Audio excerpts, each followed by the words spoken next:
Good morning, happy Friday. We are going to make some ganache today to make truffles. So this is the Lucre Master Binder, and in here is a chart of all of their chocolates that they offer and how to make ganache from each of the chocolates. So every type of chocolate is going to have a different sugar content, cocoa butter content, cocoa solid content. So you can't just use, well, I don't want to say can't, but if you tailor your ganache recipe to your chocolate specifically, you're going to end up with a better result. So they've done all of the work for you. Each chocolate has its recipe in there. I'm going to use a dark chocolate. I'm going to use this Mysterio, which is a 58%. I chose this one specifically because it says melts in the mouth quickly, and we're making a truffle, so that sounds ideal to me. This is a 1 pound package from IFI Provisions. This is unbelievably reasonably priced. $10.95, I think, for a pound of chocolate, for good, really good quality chocolate. And right now, whenever you buy any Lucre product from IFI Provisions, you get this binder free that has all of the master recipes and all the info about all of the chocolate in it. What do you say? Let's make some ganache. I have all of my ingredients here, so let's talk about what ganache is. Ganache is just a fancy word for chocolate and cream. At its absolute most basic level, ganache is just chocolate and cream. To that, we're gonna also add some butter and some invert sugar. So invert sugar is solid sugar that's been turned into a liquid. So corn syrup is a version of that. Professionally in the kitchen, we would use something like trimoline or glucose. But I'm at home. This is what I have. It's probably what you have. So we're going to use corn syrup. This is what the chocolate looks like. It comes in these nice big coins here. And I'm going to deviate from the recipe ever so slightly because I put salt in everything. And I'm not going to add so much salt that you taste it. I'm just going to add a pinch. I'm going to add it to the chocolate because I think everything needs just a little bit of salt. So method is we're going to warm up the cream with some of our invert sugar, our corn syrup here. I'm just going to scale this in here. I need 40 grams. I'm paying close attention because I'm easily distracted and make mistakes. 40 grams. We're going to heat up our cream and our corn syrup, and we're also going to melt our chocolate. Let me show you what that process looks like. Okay, we're all set. So the chocolate is basically melted. I do it in the microwave in really short bursts. I did 2 30-second bursts. I stirred in between, and then I did, I think, like 20 seconds and then like another 15 seconds. The key is when you pull it out of the microwave, you still want to see a little bit of unmelted chocolate in there, and then just stir it. There's a lot of heat left in the bowl, and the already melted chocolate, it will finish melting your chocolate. Just be a little bit patient. This way you don't burn it and you don't make the chocolate too hot. We're going for about 100 degrees. So this just barely feels warm, right? Because body temperature is 98 degrees. This barely feels warm to me. Same thing with our cream and our corn syrup. I microwaved it. We're going for a little bit warmer, about 105 to 110 degrees. I'm not using a thermometer. I'm just using my senses here. This doesn't feel hot to me. It just feels barely warm so that I know that it's ready. We're gonna add this in a few additions to the ganache. And then when it's done, I'm gonna pour everything back in here, use an immersion blender, and add the butter, and that's it. Really easy.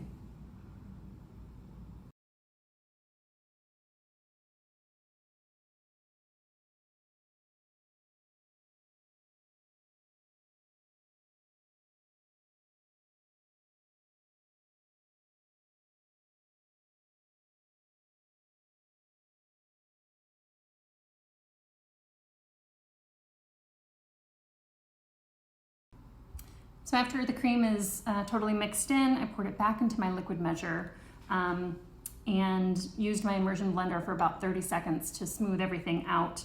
Do you need an immersion blender to make ganache or truffles? No. Is it going to make the chocolate more smooth? Yeah. So if you have one, I say use it. If you don't worry about it too much. Final step is put the soft butter into the chocolate, and we're gonna blend it again, and then that's it. And then we have ganache.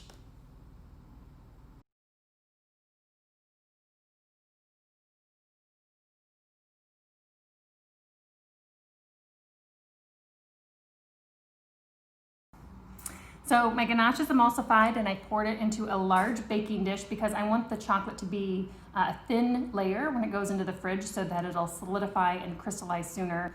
And the sooner that happens, the sooner we can make the truffles. So I'm gonna pop it in the fridge just like this, and I'm gonna put it on a little cooling rack because I want that cool air circulating all the way around my ganache to cool it off even faster. Ganache takes like 5-10 minutes to make. It's really fast.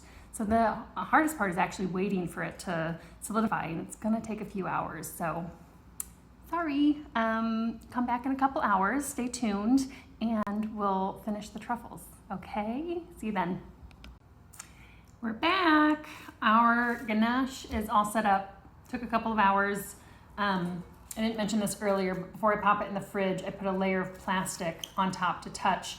That'll prevent a skin from forming on top of it.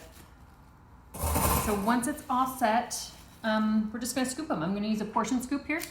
I'm gonna scoop everything first, and then I'm gonna roll them into truffles. That's just a little pro chef tip there. Focus on one task at a time and then move on to the next. It'll save you a lot of time. In the end, it's just a much more efficient way to do it. So let's do that, and then I'll show you what I'm rolling them in.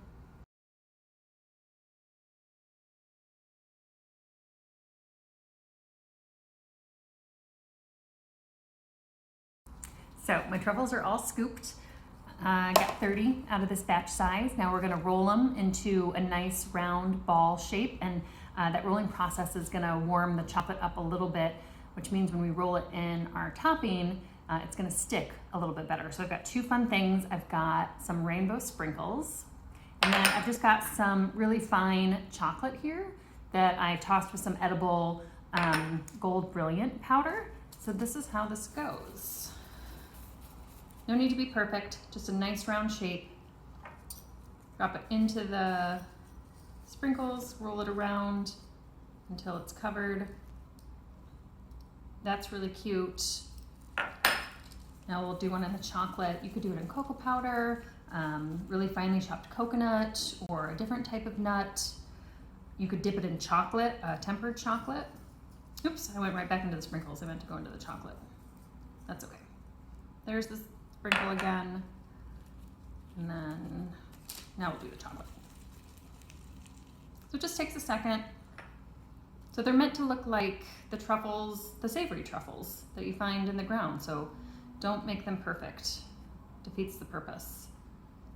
And then here it is in that gold powder chocolate. Cute, right? If you didn't want all of your truffles right away, you could freeze the ganache. Just make sure it's wrapped really, really well, and you can put it in the freezer for a week or two. In the refrigerator, the truffles will last for, I don't know, a few days. Hope you try it. I really do hope you try this recipe. It's really easy. Go to IFI Provisions, order the chocolate, order a couple of different kinds of chocolate, and you're gonna get your free Lucre chocolate manual that has the recipe, all the ganache recipes in there. As always, use code Chef Jessica for 15% off your first order. And I think we should try one. I haven't tried one yet. So here we go. Here's one that's in the, oh, I got a rogue sprinkle in there. The gold chocolate on top. So here we go.